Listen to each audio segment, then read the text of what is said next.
Boa noite, a paz do Senhor Jesus, amém?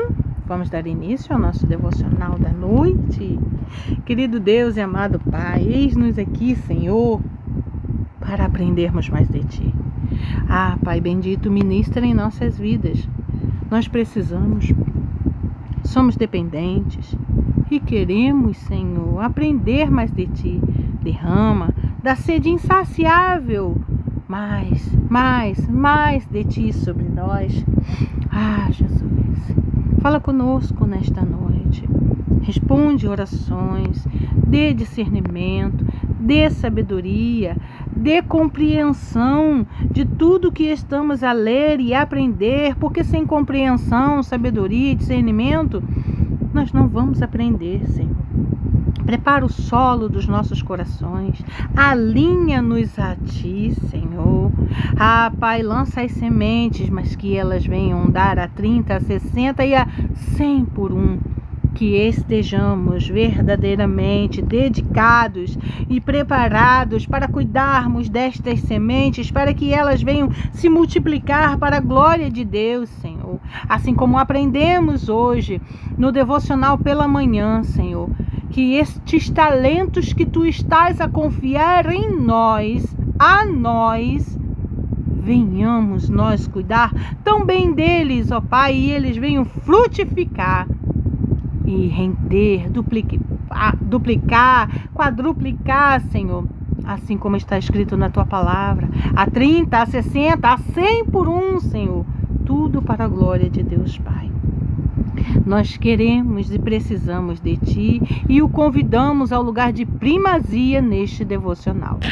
Fala conosco, Pai Celestial. Em nome de Jesus nós oramos. Amém e amém.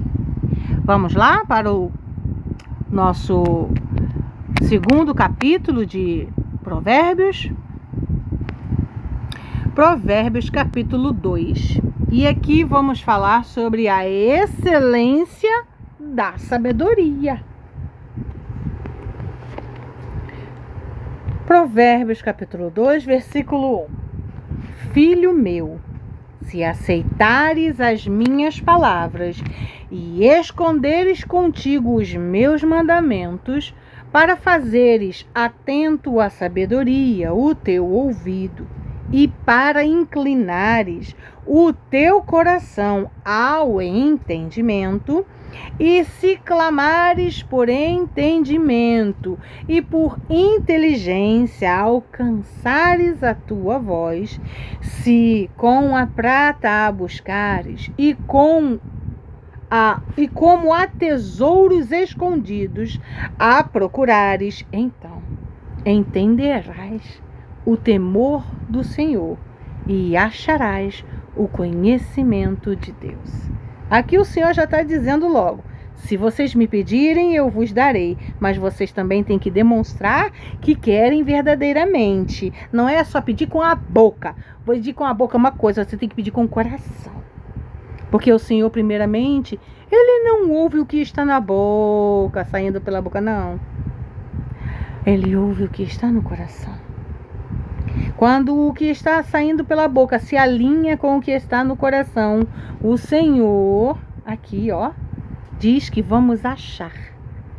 Vamos achar como? Nele. É nele que vamos achar conhecimento, discernimento, entendimento, sabedoria. É tudo nele. Está escondido nele, mas nós temos que procurar. Temos que procurar como procuramos prata, como procuramos ouro, como procuramos tesouros. E como é que nós vamos fazer isso? Orando, pedindo, demonstrando que realmente queremos. Como é que eu vou demonstrar que realmente quero? Deixando de fazer coisas que desagradam a Deus. O que, por exemplo? Pare de xingar. Para começar a história. Pare de xingar. Deus abomina o xingamento, e o xingamento abre portais malignos para demônios adentrarem e encontram legalidade para perturbar a vida da gente. Mas o sangue de Jesus tem poder. Pois é, esse aí é só um exemplo. Tem muitos outros, tá? porque o Senhor dá a sabedoria e da sua boca vem o conhecimento e o entendimento. Ele reserva a verdadeira sabedoria para os retos. Escudo é para os que caminham na sinceridade, para que guarde as veredas do juízo e conserve o caminho dos seus santos. Então entenderás justiça e juízo e equidade e todas as boas veredas, porquanto a sabedoria entrará no teu coração, viu? A sabedoria, ela precisa entrar no coração. E o conhecimento será suave a tua alma. Que conhecimento é esse? Da palavra do Senhor. Você suavemente entenderá, compreenderá, tá? Que deve parar de fazer certas coisas. Eu digo para vocês uma coisa, eu me desviei aos 15 anos, eu fui nascida e criada na Assembleia de Deus, meu pai era pastor, hoje eu não frequento a Assembleia, mas eu amo a Assembleia e meus irmãos da Assembleia, glória a Deus. Hoje eu frequento a Igreja Batista, aleluia, glória a Deus também, mas eu me desviei aos 15 anos, dos 15 anos até a minha vida adulta, olha... Vou falar, viu? Que eu não entendia e não tinha o verdadeiro conhecimento.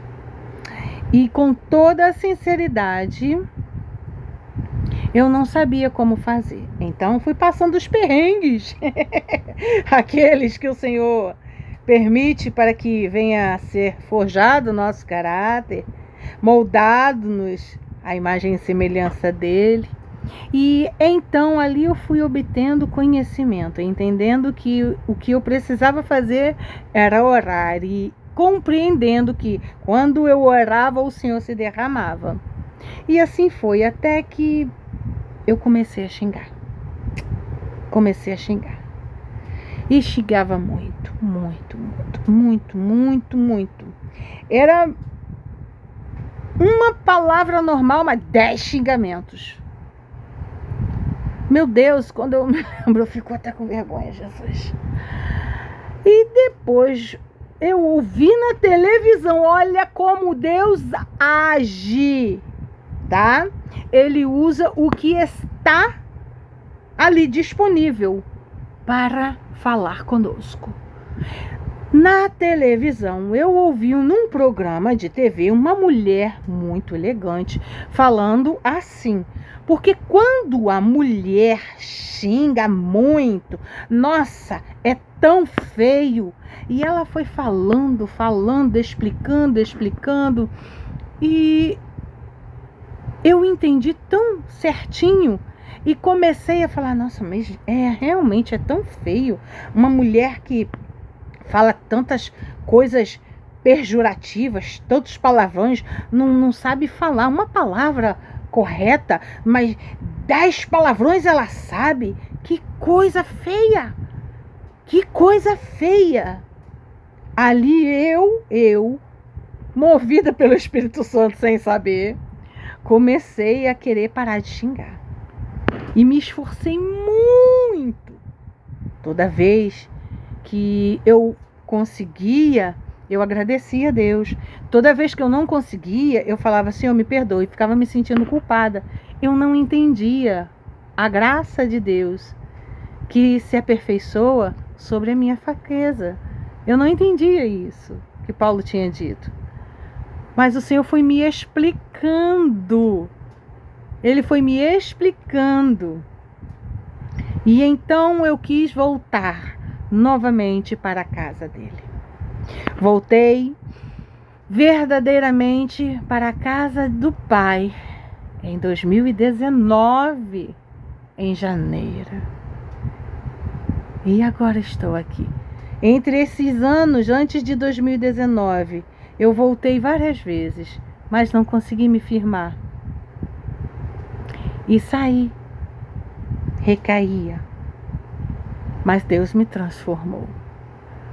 Ele me libertou, Ele me comprou e eu sou muito valiosa para Ele, assim como você também é. Lembre-se, você é tão importante para Deus. Oh, se você soubesse o quão importante tu é para Deus, você jamais pensaria ou deixaria Satanás falar ao seu ouvido que você não vale nada. Você vale muito para Deus. Ele comprou você pelo sangue que Ele derramou na cruz, por amor à sua vida e à minha. Então, quando nós verdadeiramente nos voltamos para Ele, deve ser minha mãe, é ela mesmo, peraí, já vou atender. Amém, glória a Deus. Vamos voltar? Então, quando nós verdadeiramente nos voltamos para o Senhor, Ele se derrama sobre nós e Ele vai limpando o nosso coração e nos dando ali a sabedoria. Ela vai entrando facilmente, porque a gente tem que querer. Quando a gente quer, tá? Aí o Senhor faz acontecer. E o conhecimento será suave a tua alma. O bom siso te guardará e a inteligência te conservará, para te livrar do mau caminho e do homem que diz coisas perversas, dos que deixam as veredas da retidão para andarem pelos caminhos das trevas, que se alegram de mal fazer e folgam com as perversidades dos maus, cujas veredas são tortuosas e desviadas nas suas carreiras, para te livrar da mulher estranha e da estrangeira, que lisonjeia com suas palavras. Sim, aqui o Senhor não está falando só para as mulheres, não. Ele fala para os homens também. E que mulheres são essas? Aquelas que vêm querendo coisas estranhas, né? Assim como vem homens querendo coisas estranhas, a qual deixa o guia da sua mocidade e se esquece do conserto do seu Deus. Porque a sua casa se inclina para a morte e as suas veredas para os mortos. Todos os que se dirigirem a ela não voltarão e não atinarão com as veredas da vida, para que andes pelo caminho dos bons e guardes as veredas dos justos, porque os retos habitarão a terra e os sinceros permanecerão nela, mas os ímpios serão arrancados da terra e os aleivosos serão dela exterminados. O livro de Provérbios, aqui capítulo 2, inicia um discurso paterno, né? Característico do livro de Provérbios, onde um pai instrui seu filho sobre a importância da sabedoria. O capítulo inteiro é uma exortação à busca diligente pela sabedoria, prometendo que tal busca levará ao temor do Senhor e ao conhecimento de Deus, lá no versículo 5. Provérbios capítulo 2, versículo 1, estabelece a base para essa jornada, destacando a necessidade inicial de receber e internalizar, guardar no coração os ensinamentos e mandamentos de Deus. É um convite para uma escuta ativa e um comprometimento profundo com a palavra de Deus. No contexto histórico, o livro de Provérbios, tradicionalmente atribuído ao rei Salomão, reflete a sabedoria acumulada e transmitida dentro da cultura israelita. O contexto cultural valorizava a instrução familiar e a transmissão de valores de geração em geração. O pai, como figura central na família, era responsável por guiar seus filhos no caminho da retidão. A linguagem de Provérbios, capítulo 2, versículo 1, ecoa essa dinâmica, enfatizando a relação entre pai e filho e a importância da obediência aos ensinamentos paternos, que representam a sabedoria divina. A metáfora de esconder os mandamentos sugere não apenas memorização, não devemos somente memorizar, mas também uma internalização profunda. O que é isso? Guardando-os como tesouro valioso no nosso coração. A busca pela sabedoria, apresentada no restante do capítulo, era vista como essencial para uma vida bem-sucedida e uma relação correta com Deus e com os outros. Provérbios, sob uma perspectiva teológica protestante trinitária, ressalta a centralidade da palavra de Deus como a fonte primária da sabedoria. Filho meu, evoca a íntima relação que Deus deseja ter com cada crente, tratando-os como filhos amados. Aceitares as minhas palavras implica uma resposta ativa e obediente ao chamado de Deus, reconhecendo a sua autoridade e confiando na sua sabedoria. Esconderes contigo os meus mandamentos vai além da mera memorização. Sugere que devemos guardar no mais profundo, permitindo que os princípios bíblicos moldem o caráter e as ações do crente. Em termos práticos, este versículo desafia os crentes contemporâneos a irem além de uma fé superficial. Não basta apenas ouvir a palavra, é necessário recebê-la com humildade e fé e internalizá-la e aplicá-la em todas as áreas da vida. É um convite para uma vida de discipulado, onde a palavra de Deus se torna o alicerce para a tomada de decisões, o guia para o relacionamento com os outros e a fonte de consolo e esperança. A promessa implícita é que, ao aceitar e internalizar, guardar os mandamentos de Deus, como diz lá em Deuteronômio, se atentamente ouvires a minha voz e guardares os meus mandamentos, o crente estará no caminho para o verdadeiro conhecimento e sabedoria que provém do Senhor. Lá em Tiago, capítulo 1, versículo 22 e 25. Além disso, esta aceitação e internalização da palavra de Deus guardada é habilitada e fortalecida pelo Espírito Santo. Sem a atuação do Espírito, o homem natural não consegue discernir a verdade de Deus. Isso é verdade. Aconteceu comigo.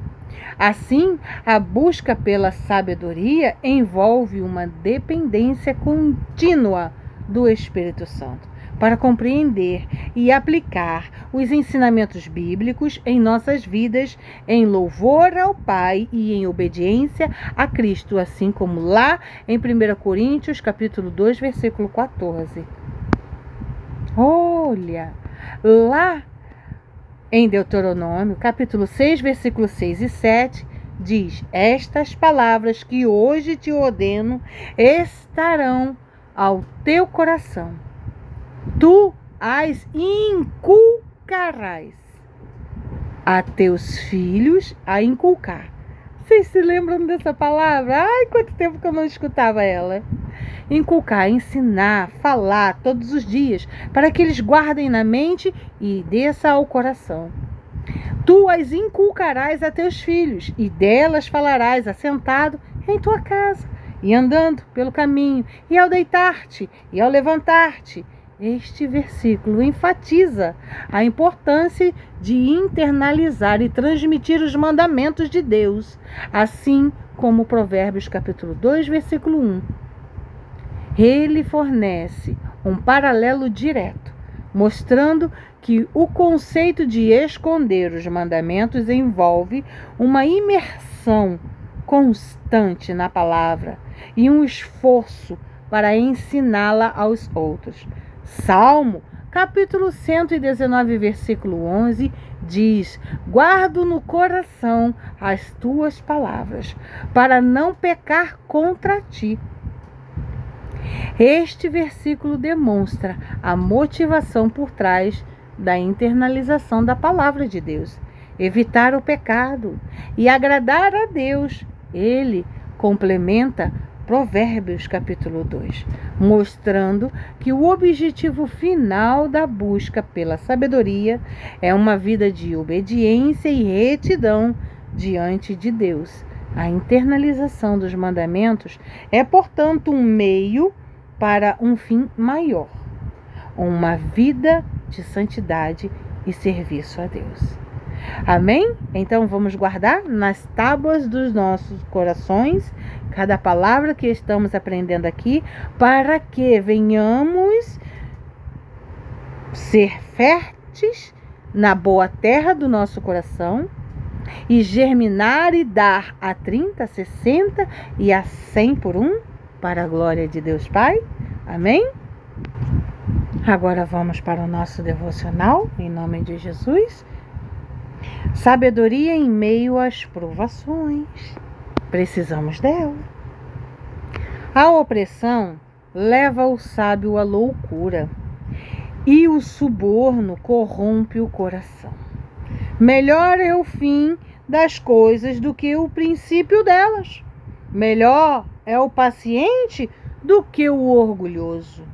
Não te apresses em irar-te, porque a ira se abriga no íntimo dos insensatos. Eclesiastes, capítulo 7, versículo 7 ao 9. Introdução. O livro de Eclesiastes é uma reflexão profunda sobre o sentido da vida e os caminhos que levam à verdadeira sabedoria. O autor, tradicionalmente atribuído a Salomão, tá vendo o Salomão aí? Fala com sinceridade sobre as ilusões humanas, as tentações do poder e as armadilhas do coração. Nos versículos 7 ao 9 do capítulo 7, ele nos convida a examinar 3 áreas cruciais: a corrupção da mente, a paciência no processo e o domínio das emoções. A opressão e o perigo de corromper o coração. A opressão leva o sábio à loucura e o suborno corrompe o coração. Eu acho que eu já comentei com vocês aqui, meu marido passou por um processo que ainda está nas mãos de Deus, mas recebemos uma oferta. Olha, por 2 vezes recebemos esta oferta. Disseram assim pra gente: olha, se vocês pagarem R$1.000, a gente libera esse processo mais cedo. E o Senhor já tinha me avisado. E eu, dias antes, falei para ele: Carlos, meu marido, por favor, se alguém chegar oferecendo algum dinheiro, alguma coisa, qualquer coisa, não aceita. Eu não sabia do que era. Falei para ele: não aceita. Por favor, não aceita. Aí ele veio e falou para mim assim: uma pessoa, o advogado chegou a vir me falar que se oferecêssemos R$1.000, ele adiantaria este processo aí. Eu falei para ele assim: não, pelo amor de Deus, faz isso não, porque Deus me deu esse sonho assim, assim, assim, assim. Você disse o quê? Eu disse que ia pensar. Eu falei: que bom, muito obrigada. Homem sábio és tu, que veio conversar com a mulher. É assim. Ele disse não. E houve uma segunda proposta de novo. Mesma coisa. Se oferecerem R$1.000, a gente adianta esse processo aí. E então, meu marido disse não. Porque o suborno corrompe o coração e a opressão leva o sábio à loucura. A gente precisa que esse processo saia. Precisamos Muito. Só Deus sabe. Mas o Senhor é o nosso Tsidkenu Yahvé, Deus de justiça é. O nosso Jeová Jireh, Deus provedor. Então, seguiremos adorando e exultando ao nosso Deus, para que a loucura não venha a nós e o suborno corrompa o nosso coração. Jesus guarda-nos. Mesmo uma pessoa sábia, olha isso, pode se desviar quando é pressionada por circunstâncias injustas ou quando se deixa seduzir por vantagens pessoais. Foi o que nós passamos. Nós passamos por isso e vou dizer para vocês, não estamos livres, não. Cada um de nós. Infelizmente, o inimigo vem com todas as garras tentar-nos. Se não estivermos ligados com Deus, a gente comete loucura. Por quê? Porque a pressa, a opressão, o modo de pressionar, as circunstâncias em gerais já nos deixa né? Então, aí vem a tentativa de nos seduzir por vantagens. E a opressão e o suborno representam dois testes do caráter, a dor e o prazer. Ambos têm o poder de revelar o que está escondido dentro de nós. Salomão alerta: o coração que cede à corrupção perde o discernimento espiritual. Por isso, a integridade é o alicerce da sabedoria. Reflexão. O que tem o poder de corromper a mim e a você? A dor, a pressa ou a recompensa? Eu vou pensar. Eu vou pedir a Deus discernimento. Mas aqui eu já identifiquei imediatamente aqui. Para mim, no meu caso, tem sido a pressa. E Deus sabe. E contigo, tem sido o quê? O que é que pode corromper você? Quando a dor chega? Bateu aquela dor, o desespero, e aí se aparece uma solução imediata, pode te corromper? A recompensa ou a pressa? Eu tenho muito pedido a Deus para que não me deixe cair em tentação e que livre-me do mal, das garras malignas. Mas também temos que fazer a nossa parte, não é? Nós também temos que vigiar, né? Pois é. O valor de esperar. O fim é melhor do que o começo. É nisso que eu penso. Por isso que eu muito tenho pensado. Ai, Jesus. Aí eu decidi fazer, sabe o quê? Ai, Jesus, eu penso. Aí começo a pensar, a sonhar. Jesus, quando tal coisa chegar na minha vida, aleluia, glória a Deus, quando tu me deres tal coisa, Senhor, farei assim, assim, assim, assim, assim, para a glória de Deus, aleluia, louvado seja o nome do Senhor. Começa a sonhar, porque quando eu começo a pensar assim, eu trago à minha memória a esperança, e a esperança, ela faz o que? Ela lubrifica a fé. E o valor de esperar, o fim é melhor do que o começo. Melhor é o fim das coisas do que o princípio delas. No versículo 8, e é verdade. Você passa por um deserto, uma dificuldade. Oh, meu Deus, que dor, Senhor. Jesus, quantas circunstâncias, tudo está caindo, tudo está... Jesus, o vento está forte, o barco está balançando. Mas quando tudo passa e você recebe a sua bênção, o que é que você sente? O que é que você acha? Jesus, valeu a pena, porque tu me preparastes, tu me instruístes, tu me capacitastes, tu me transformastes pelo poder da mente de Cristo em minha mente e o meu coração, e hoje eu me sinto preparada para ter em mãos o que tu estás a me dar. Eu digo para vocês, é assim que eu sinto, tá? Eu tenho certeza que você também. Então, por isso que diz o versículo, melhor é o fim das coisas do que o princípio delas. Aqui encontramos um dos maiores segredos da vida com Deus. O processo. É necessário, mas é doloroso. Mas o propósito se revela no final. Muitos desistem no meio do caminho. Eu já falei para Deus, Senhor, não estou aguentando mais não, vou desistir. Jesus, eu acho que isso não é para mim não, Senhor. Olha, Senhor, é isso mesmo que tu queres para minha vida? Eu não quero fazer coisas que me saiam, Jesus amado, do teu propósito. Senhor, eu preciso e devo e tenho que estar nesse trajeto, nesse caminho. Isso é para mim mesmo. Aí ele vira para mim e faz, não desista. Não desista. Não desista. Aí eu falo, tá bom, não vou desistir não. Só dessa vez. Não vou desistir não.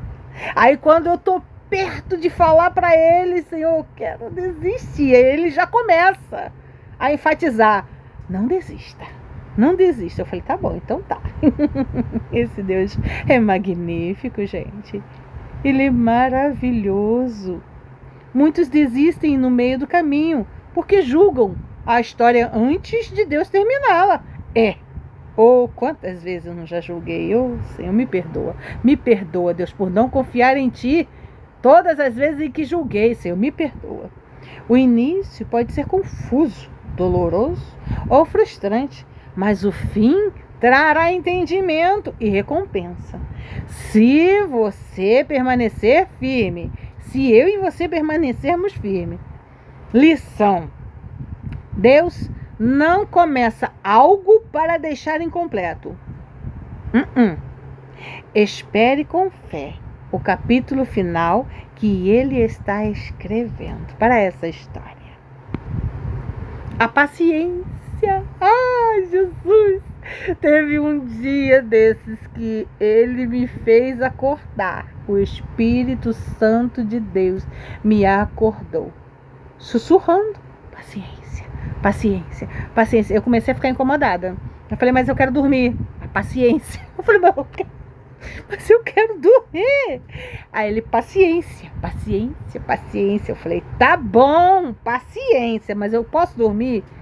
Eu fui dormir, mas continuou no meu ouvido, paciência, paciência, paciência. Eu comecei a repetir para mim mesmo, paciência, paciência, paciência.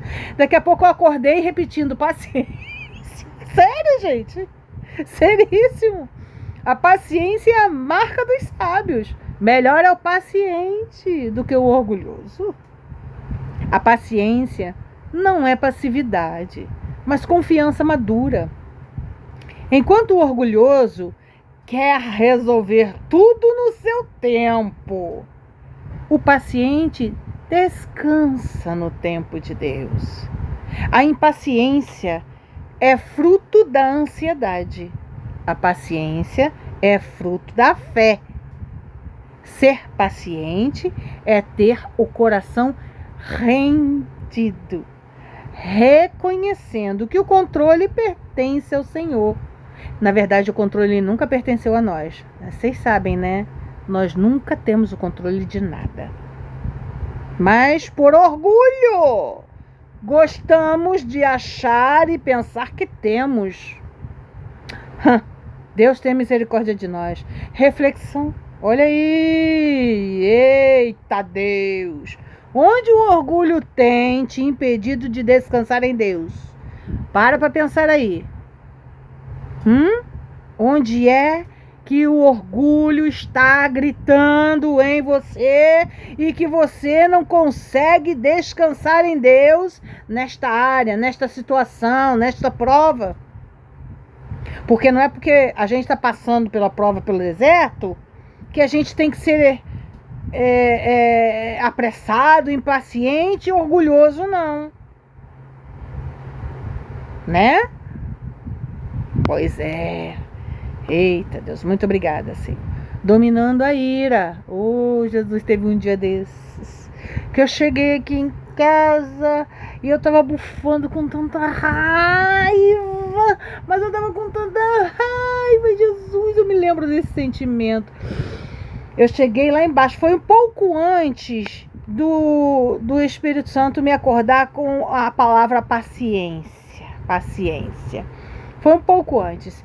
Eu vim da rua, cheguei ali embaixo e comecei a bufar de raiva. Meu marido falou: o que foi? Eu falei: raiva, um sentimento de raiva. Aí eu assumi. Eu falei: eu preciso assumir isso. Eu preciso colocar isso para fora. Eu preciso dizer: eu estou com raiva. E comecei a falar, mas não é porque eu estou com raiva que eu aceito tê-la, não. E comecei a falar, comecei a declarar, a profetizar sobre eu mesma. Eu estou com raiva, Jesus, Espírito Santo de Deus, esse sentimento de raiva quer me dominar. Mas o sangue de Jesus tem poder, aqui não tem espaço para isso. Senhor, eu não quero isso para minha vida. Eu tenho domínio próprio, eu escolho não sentir isso e não guardar isso no meu coração. Dissolve isso, Jesus, dissolve isso, Espírito Santo. Me ajuda, porque sozinha eu não consigo. Sozinha, se eu for tentar, eu vou socar a parede. E vou machucar minha mão. A minha mão pertence a ti, Espírito Santo. Não é? Então. Digo para vocês. Eu digo para vocês. Que depois de um determinado momento. Eu comecei a me acalmar. Comecei a sentir a paz do Senhor. Às vezes, o que precisa em ti é reconhecer o que você está sentindo. Seja raiva, seja orgulho, seja medo, seja ansiedade, precisamos reconhecer. Para quê? Para que dê espaço ao Espírito Santo, para que ele retire de nós e se derrame sobre nós em forma de domínio próprio, em forma de renovo, em forma de sensatez. Então, não te apresses em irar-te, porque a ira se abriga no íntimo dos insensatos. É o versículo 9. A ira é como uma chama, se alimentada consome a alma. Ah, é verdade. O sábio entende que a raiva não resolve, apenas destrói o que o tempo e o amor poderiam curar. A paciência é a resposta do Espírito. A ira, aí o Espírito Santo me respondeu mesmo, ficou falando no meu ouvido o tempo todo. Paciência, paciência, paciência. A ira é a reação da carne. Por isso, Deus nos chama à mansidão. Não como fraqueza, mas como força controlada sob sua direção. Reflexão: a ira que eu e você alimentamos pode estar impedindo a paz de Deus, a paz que Deus quer te dar. Então, você já parou aí para analisar se tem ira aí? Então vamos lá, olha aqui, ó. Aplicação prática: examine o seu coração. Há áreas onde a opressão, a pressa ou o orgulho estão te desviando da sabedoria? Analisa aí. Isso é você com Deus. Espere com fé. O fim da história mostrará o que Deus estava construindo no invisível. Pratique a paciência. Respire fundo. Por isso que eu sempre falo para vocês. Respire fundo antes de reagir. Ore antes de decidir. Confie antes de desistir. liberte-se da ira, perdoe, libere e confie na justiça divina. A paz vale mais que a razão. Vamos orar em nome de Jesus? Põe a mão em seu coração e ore assim comigo.